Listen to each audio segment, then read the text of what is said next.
Hello, Idle Teens Animation. It's me again. I'm gonna do a quick explanation of certain comic book characters and their personalities. Scott Summers, aka Cyclops, aka who I want to play in the movies. I even have the visor. Hang on, just give me a second. Freaking drawer stuck shut. There we go. Give me a second. Let me put it on.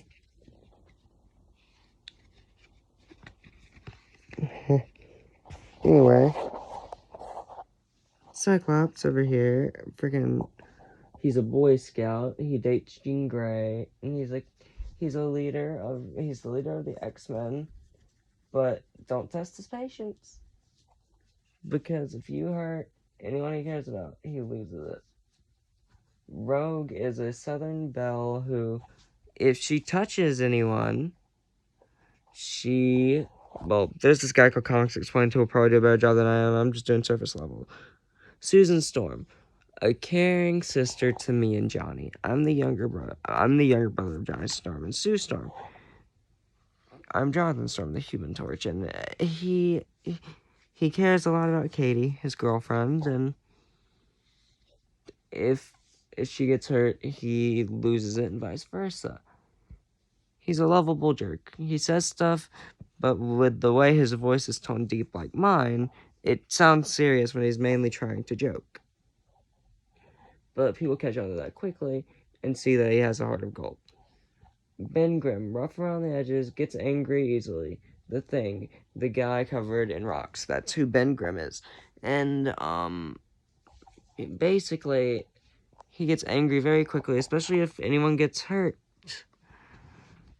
But the Fantastic Four are one big family, so they bicker, they get in the arguments, so Sue is caring, Johnny's a hothead, and always is trying to get a girlfriend, and my character is a hothead at times, but he's more responsible, more cool-headed, a tactician, and a leader of the X-Men. He helps Cyclops lead. Wolverine, everyone knows Wolverine. He is the Canadian with a fiery personality he's the best at what he does, but what he does isn't very nice. Yeah, you might want to watch some Comics Explained videos if we do get those characters in there. But Colossus, the Russian, he is a pacifist who only settles in fighting if he has to. And he cares a lot about family.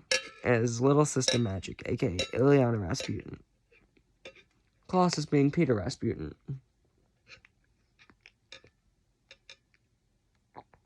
And Jean Grey Marvel Girl is caring, compassionate. No one on the team gets hurt because she treats them all as family. Here, I have a Jean Grey picture on my wall. Just give me a second. It's that one back there with the mask and the green and the red hair and stuff like that. X-23, the girl version of Wolverine. She has the same personality as him, but a little bit different. She's caring towards very certain people, like Sync. And, like, a few others. She was raised as a weapon, so she has trauma. Captain America, everyone knows that. And you know the MCU characters. I'm just going into the more comic book characters. Rounding around, back to the Fantastic Four. Reed Richards. Actually, I'll just show you some characters explained videos real quick, if you don't mind, Idle Teens. Just give me a second. Comic Historian, Claw Machine, okay. Now all I have to do...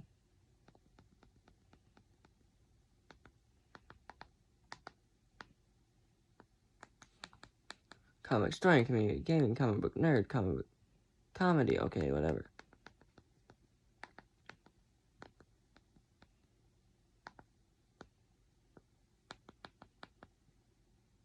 Comics Explained. Let's do some characters explained videos. They're fairly short. Just give me a second.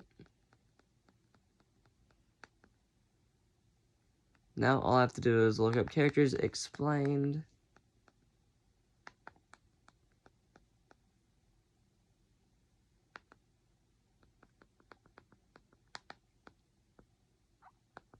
characters explained. Let's see who we've got here. Okay, first things first. Wolverine. Let's start with him. When you get a chip in your windshield, trust safe. You won't be able to see any of the footage, but because I can't flip my camera while I'm recording, at least I don't think I can. What's going on, guys? This is Rob. If you guys enjoy my content, make sure... Alexa, how do you flip your camera if you're recording a video? From guidingtech.com, double tap on the screen to flip the camera.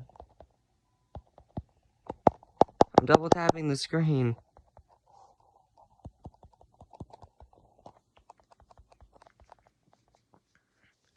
Alexa, how do you flip the camera if you're recording a video? From guidingtech.com, to flip the camera, tap on the flip icon at the bottom while recording the video. The flip icon? What flip icon? There's no flip icon. Give me a second.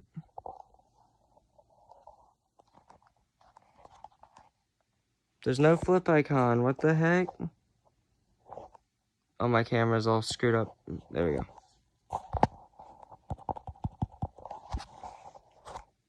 What do you mean flip icon at the bottom? You hit the subscribe button and make sure you hit that little bell so you never miss out on my sexy voice. Okay, whatever, Rob. Shut up, man. Just for a second. Okay, so let me get this down. Disney World this week, and so we're just gonna do some character explanations or something like that. I don't know. We'll figure out some stuff to upload. In this video, we're covering the history of Wolverine. Now, when it comes to Wolverine as a character, there's no flip. It's actually pretty interesting, albeit a bit confusing at times. But Wolverine originally made his debut back in 1974, really October and November of 1974, and the Incredible Hulk number 180 and 181. And the reason for testing ground. What I mean by that, sorry for this being all kind of shitty and with the upside down view of me.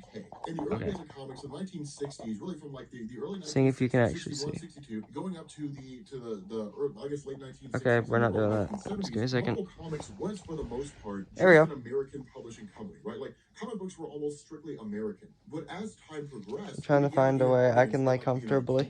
And began to gain an audience in hang on, let me move. But with Marvel UK, that was Marvel basically creating like a United Kingdom imprint of itself, and then like republishing comics in black and white, or creating someone like Captain Britain that British fans could resonate with. Wolverine was much the same way, in the sense that Marvel was gaining traction in Canada. And so at the time, Roy Thomas, who was editor-in-chief, wanted Marvel to essentially create a character that could be a Canadian character and then test him out. And so what ended up happening was writer Len Wein created Wolverine, threw him into the Incredible Hulk 180 and 181, which was a book that Len Wein was writing at the time, and then just kind of tested to see how fans would respond. Now, for the most part, the intention behind how Wolverine came to be is actually very ambiguous, and you'll hear conflicting stories. If you were to go back and read the various, writings from Len Wein, you would make the argument that it was never the intention of Marvel to have Wolverine actually be a baby Wolverine cub. But if you go and you talk to Dave Cockrum, who was the original who said that was the idea, blah, blah, blah. Lee and Jack Kirby, they were initially popular the X-Men. for like a very short amount of time. When I say a very short amount of time, I mean anywhere between like 6 to 10 issues. And then after that, it began to drop off because people didn't see anything in the X-Men comic they hadn't already seen. They were all teenagers,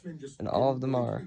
And so the series ran for 65 issues or so. Oh wait, I don't have to do this. Hang on, just give me a second.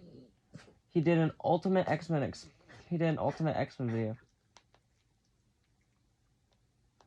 I'm gonna show you the Ultimate X-Men videos real quick, because it's the more grim version of the series, but still, it's the version I get my inspiration from for my fanfiction. Okay, Ultimate Jean Grey.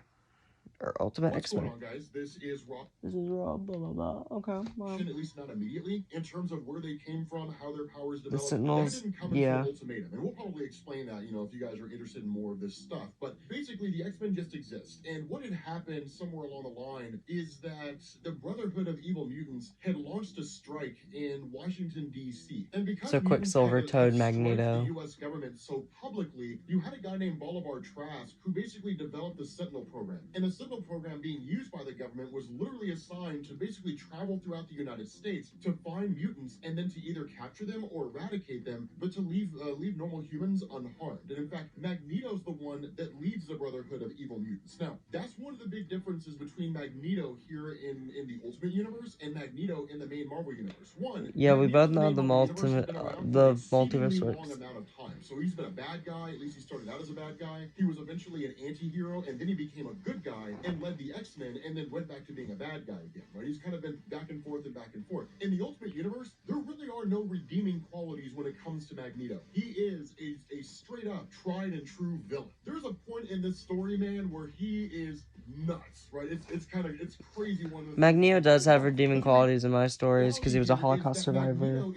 He just cares about mutants, but still. The Ultimate Universe, which is to say, he believes the Earth should be inherited and dominated by the mutant population, and that humanity needs to be wiped from the face of the Earth. That's his philosophy, and that's it. That's one of the things you guys are going to notice. The relationships and the purposes the characters serve are a lot more simplified in the Ultimate Universe than they are in the main Marvel Universe. It's nowhere near as complicated, which honestly I think a lot of you might really, really love. But following this kind of message that was sort of rebroadcast to the world because people were already aware of it, then what we end up doing is transitioning to San Diego and picking up with Hank McCoy, also known as Beast. Now that's one of the things, because the world is aware that mutants exist, they're hated, right? Everybody hates mutants, yeah. All this, you basically end up having Hank McCoy. Not everyone actually. Like, superheroes love mutants, but normal humans.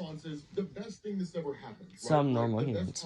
Fantastic Four people. We switch over to Athens, you know Texas. what I mean. Now, once they get there, of course, this girl basically, uses her powers, which we can kind of throw it out there now. It's Jean Grey, using her telepathy to manipulate a sheriff in order to have him take her. By the way, they don't wear these skimpy costumes in the series if you don't want them to. Now, the reality here is that at this point, Storm is simply just known as Aurora Monroe. She does not really have her code name yet, and that makes sense because she was always known as Aurora Monroe. Like, she was just called Aurora. Of course, this girl basically reveals, my name is Jean Grey. Now, here's one of the big caveats here, and this is one of the things you guys are going to notice about the Ultimate Universe as well. People are not necessarily as powerful as you're traditionally used to seeing them being, right? So like with Jean Grey in the main Marvel Universe, her telepathy and telekinesis is on a universal level. In the Ultimate Universe, she's not. In this instance, she can only control one mind at a time, right? She can't really dominate a room full of minds at the same time. Now, of course, her powers and her abilities will progress as time goes on, but in the immediate, that's really what we're looking at here. Now, of course, the other part of this is that Storm doesn't fully know how to use her powers. She's aware that she has them and she can manipulate weather, but she doesn't have total control over them. That's another big difference as well. In the main Marvel Universe, when you first meet Storm, she's got total control over her powers. She's been using them for a long, long time. That's kind of a different shift with her character, that she's a little less experienced here. What we end up doing is switching over to New York, where you basically have these guys that are kind of in the middle of a weapons, like an arms deal. And they're literally... I know the video was so long.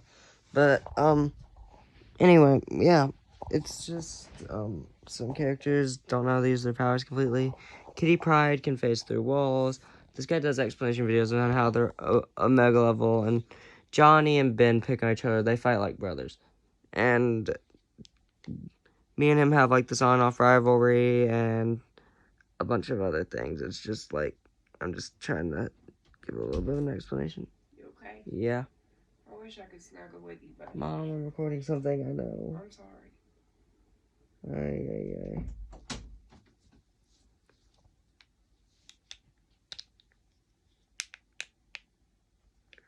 Ay. Anyway, yeah, just like the Marvel characters are how they are in the movies or the Avengers. Sue has kids, 2 of them, one of her son Franklin and her daughter Valeria. And, they're just normal kids, but they do it, well, Franklin has reality warping powers. And there are a bunch of, other characters like Miss Marvel, she is also in the MCU and stuff like that. There's Black Bolt, Doctor Strange, they are in the movies. There are X-Men movies on Disney Plus who do get the characters' personalities right. Go watch X-Men, the animated series, if you want to actually throw them in there. It's just an idea. Okay. Gambit is my character's rival. He doesn't care about the mutant massacre that he caused, blah, blah, blah. He is, like, a jerk. He will always, like, insult me, humiliate me, whatever he can. Just flat out cocky, and my character admires Sonic, because in his universe, Sonic the Hedgehog was fake. Just saying, it's gonna be cool. I mean, the series is cool already, and then he also works with the Ninja Turtles, so if you want to put them in there, you can.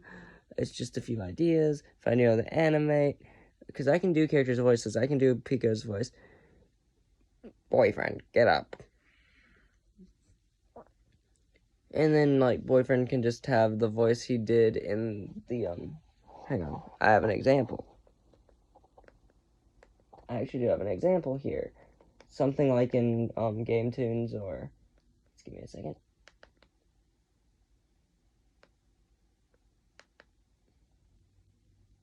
Now, if I go here, then we go to... We put Ed's World.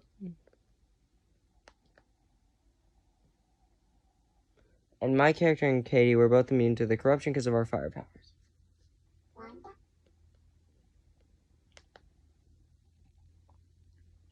Ask your doctor about Skip the ad, I don't care.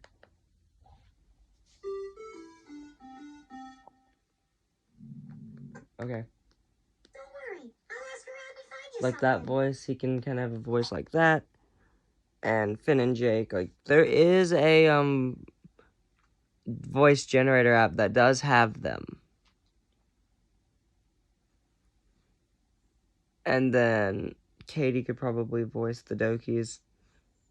And then I could voice some of the other characters, like, I could voice Sonic.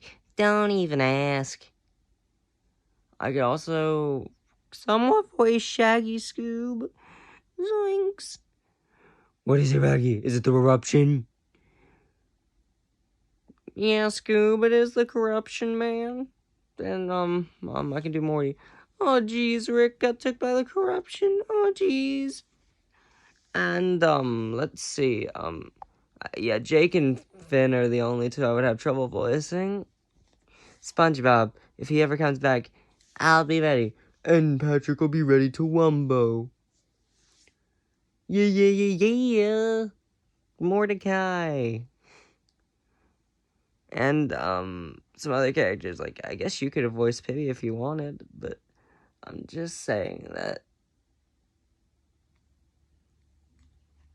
I'm just saying I could do those voices if you wanted me to, if you wouldn't make people angry. And, there is, like, one other character I forgot about. Kind of is in there. Oh, yeah, Robin. He's the other character without trouble voicing. Come on, Titans, let's go. Yeah, but... And I guess Katie could voice Bubbles if she wanted, or I'd ask her about it. But I'm just saying, if you did want to have voice acting in the series, we'd do it. Alright, flame off.